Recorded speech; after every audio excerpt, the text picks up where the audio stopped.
At midnight, a letter slid into my mailbox addressed to someone who didn't live there. A blurred military postmark. A voice I had never heard, speaking like it already knew me. I wasn't supposed to open it, but those words had already chosen me. Chapter 1. Wrong address, my name is Noah. 25. Living alone in a wind-worn ranch house on the Atlantic side. Day shifts at a beach cafe pulling espresso shots. Nights with the ocean playing white noise through a cracked window. In the mailbox, 3 ads, 1 bill, and a sealed envelope to Liam Park, 221B Harbor Lane. The address was mine. The name wasn't. The corner had taken rain. Blue ink bled into the paper's veins. Don't, I told myself. Illegal, unethical. Under the kitchen lamp I held it to the light. A line hovered up through the paper. I don't know how to say this without making it heavier. A heavy sentence. But there was something I didn't know yet. The most shocking thing hadn't even happened yet. Chapter 2. First line. I opened it. The first sentence was a heart set gently on a table. Liam, if you're reading this, it means the mailman did what I couldn't. Send it from Evan Cole, 68th Medical, APO, via Kuwait. The writing wasn't dramatic. It was honest, in the way pain becomes when it's tired of hiding. When a patient's pulse returns, it feels like it borrowed mine, he wrote. And when the day ends, all I have left is quiet. One line hooked me hard. I haven't said I'll be back soon, because I forgot how we measure soon. My hands shook. I should return it. But who was Liam? Former tenant, ghost on a lease. I searched. Liam Park Harbor Lane. Nothing. Old rental notes said, L Park, forwarding closed. Closed. This letter had lost its address. And found me instead. Wait, compared to what was coming, this was nothing. Chapter 3. Shadow Hours. I tried to sleep. The letter glowed on the nightstand like a low lamp. Insomnia doesn't just enlarge thoughts, it names noises. Wind at the door said Liam. Curtain shadows said Evan. Before dawn. Hurricane advisory on my phone. The cafe still opened. My hands made lattes while my head stayed in that envelope. At close, the beach road emptied under a hard sky. First fat drops hit my shoulders. Thunder walked the length of the coast. And my phone rang. The break would come right now. The voice on the line would be familiar, but for another reason. Chapter 4. Old friend Mara, my high school almost sister, now working at a hotel. They shut us down for the storm. Can I crash? Small house, but 2 blankets. Come. She arrived, wet-haired. A bag with candles and batteries. Emergency kit. She grinned. She clocked the envelope. Who's Evan? I don't know, I said. But he wrote like he did. You read it? Yeah. Good. She shrugged. Sometimes what's wrong addressed is right-personed. Wind. Slapped the glass. The lights died. Candles wrote trembling shadows on the walls. Read it, Mara said. So I did. Evan's sentences mapped a new ceiling over my kitchen. One day we won't unlearn fear, he wrote.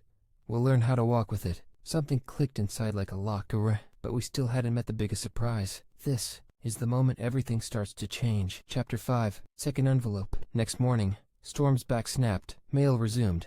In the box. A second envelope. Same hand. Same APO, but with a penciled note. Harbor Lane. Don't know the new address. Hope this finds you. Not addressed to me, and yet it spoke to me. This one. Cut closer. I won't lie about the ones who come back before I do, Evan wrote. Sometimes the quiet on night shift is the loudest scream. Mara watched my face. Find Evan, she said. I should find Liam, I said. No, she countered. Find yourself first. Then decide who you walk toward. The letters weren't to a lost man. They were to a man lost in his sentences. That man was me. And the next part, I didn't see coming. You won't believe this. But the real shock was just starting. Chapter 6. The Call That Fell. In alone. Again that evening, I lined the letters on the table and began writing a reply I would never send. My name is Noah. You don't know me. But I found myself inside your lines. My phone lit. Unknown caller. Hi, a steady, tired voice said.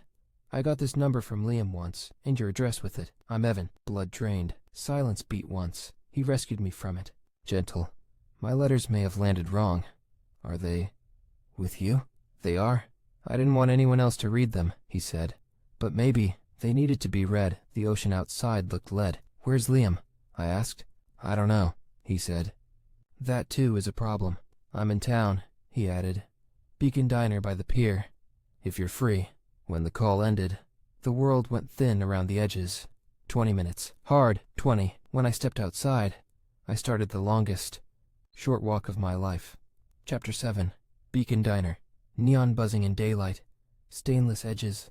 Coffee and fry oil like a museum exhibit. In the back, a guy with close-cropped hair and a bandage at his wrist sat with his shoulders squared against an invisible weight. "Noah." "It's me. Thanks," he said, "for coming.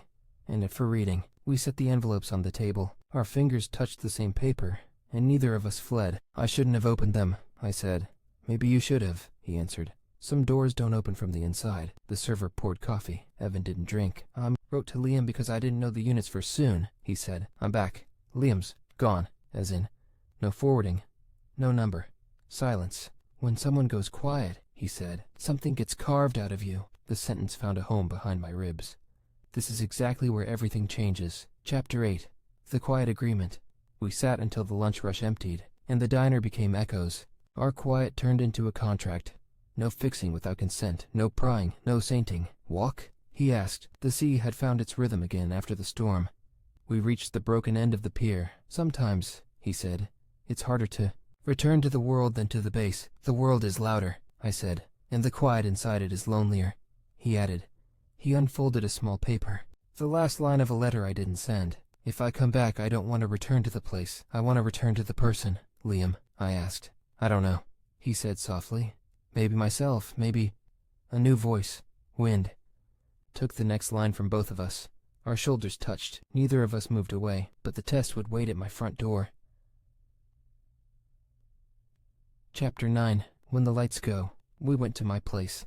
I poured tea. The lights blinked once, then died. Storm after shock. Candles. Again. "In the field," Evan said, "a candle means quieting the noise.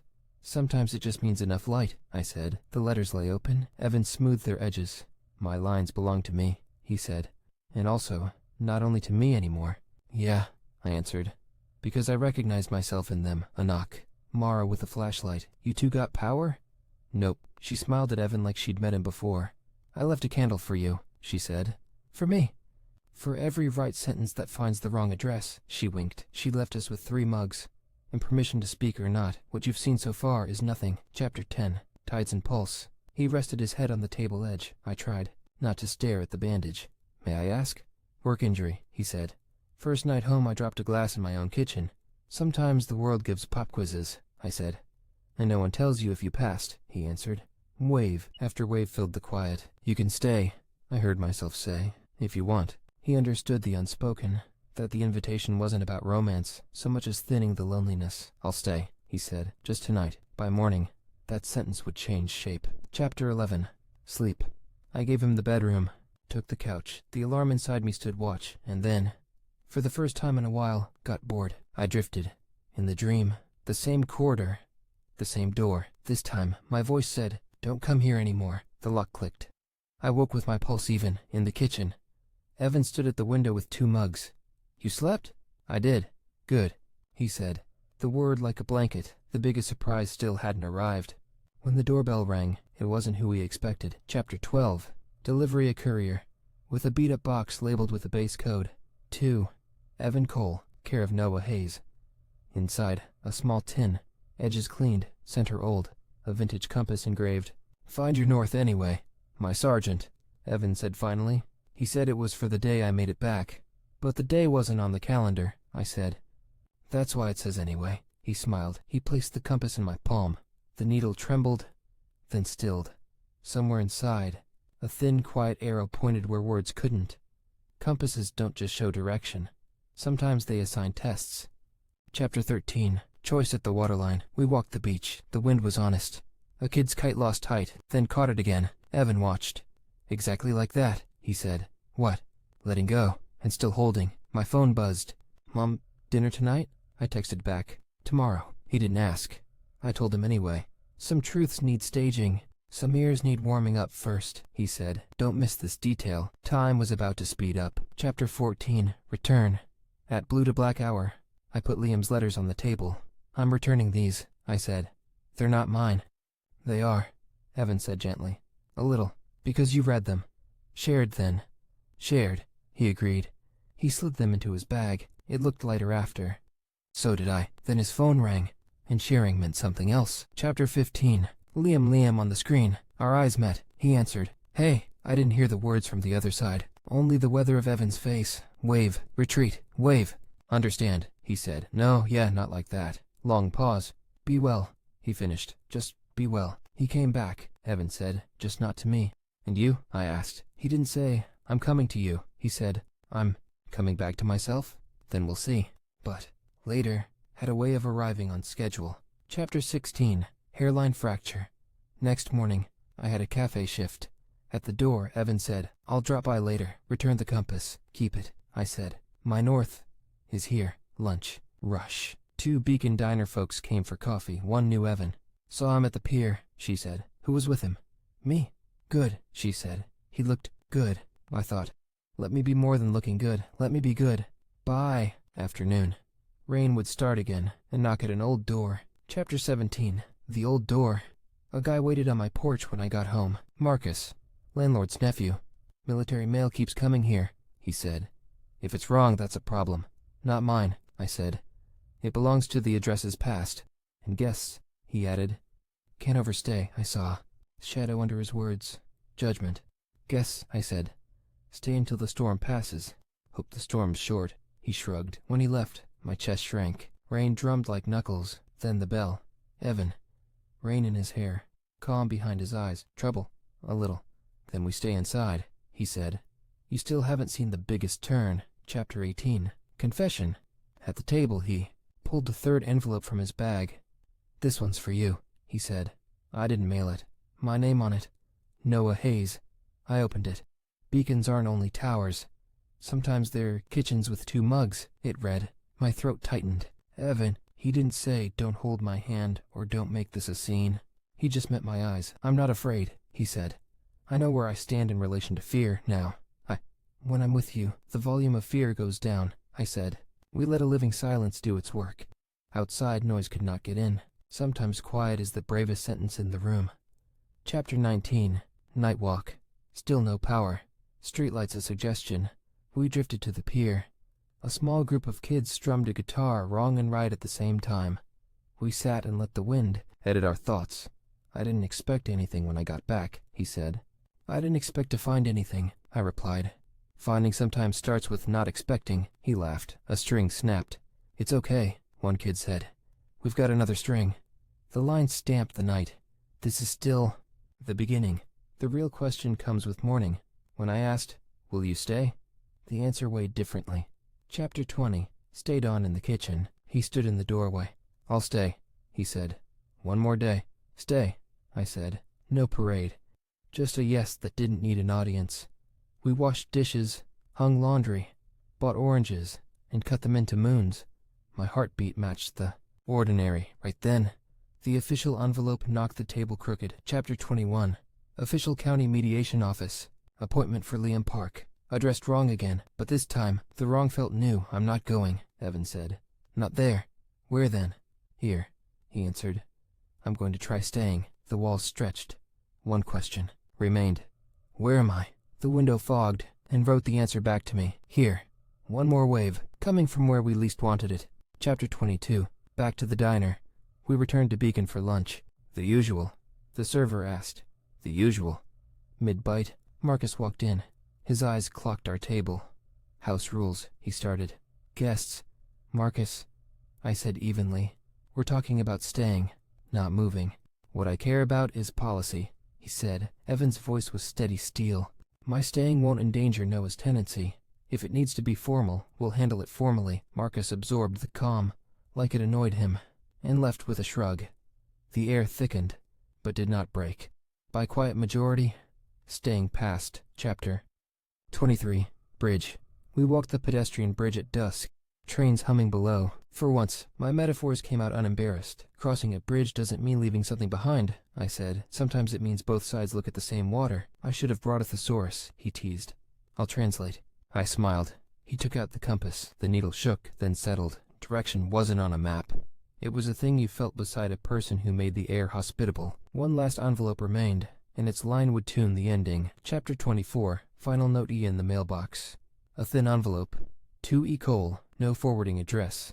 Inside a single note. If you found your north, don't send me a map. Just go. Not my sergeant's hand, he said. I think, Liam. He folded the note and set it on the table. No map, he said. Just a road. And company, I added. Company, he nodded. The next sentence wasn't spoken, but every object in the room heard it. Yes, chapter 25. Morning. I woke before the alarm. Light wrote a thin poem on the wall. Coffee moved in the air. 2 mugs waited. On one, a sticky note leaned. Good morning. On purpose, I smiled. Morning has a purpose now. It does, he said. Today's a staying, not an ending. Just a gentle spelling of continue. Chapter 26. Keys. We had 2 keys cut at a hardware store that smelled like lemon and metal. On the back steps I placed them in his palm.